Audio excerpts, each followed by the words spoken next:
మరి ఏదైనా దొరకాలంటే నువ్వు ఇన్నర్ జర్నీ చేయాలి. బాహ్య ప్రపంచంలో కొన్ని వందల, వేల మైళ్ళు మనం ప్రయాణం చేశాము. మరి నీ అంతర్ ప్రపంచం అంతకన్నా గొప్పది. అన్‌లిమిటెడ్ జర్నీ అన్నమాట. ఒక్కసారి కనుక నీ అంతర్ ప్రపంచాన్ని కనుక నువ్వు చూస్తే గనక ఆ విశ్వమంతా నీ లోపలనే ఉందని నువ్వు ఎప్పుడైతే గుర్తిస్తే, ఇంక బయటికి అంటే బయట వస్తువుల గురించో, బయటి వాటి గురించో నీకు ఆలోచన ఉండదు. ఈ ఆలోచన శాస్త్రం ఏం చెప్తుందంటే, నీ అంతర్ ప్రపంచం యొక్క శక్తిని నువ్వు తెలుసుకో అని చెప్తుందనమాట. తెలుసుకుంటే గనక అక్కడ మనము చూస్తాం.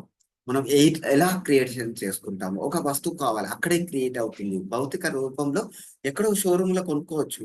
కానీ ఆ క్రియేషన్ అనేది మన అంతర్ ప్రపంచంలో అవుతుంది. మరి ఈ అంతర్ ప్రపంచంలో క్రియేషన్ స్టార్ట్ అయిన తర్వాత సో, ఆ సృష్టి జరుగుతున్న క్రమంలో వికల్పం అంటే నువ్వేది అనుకుంటే అది జరుగుతుంది. ఎందుకంటే నువ్వే దేవుడు కాబట్టి.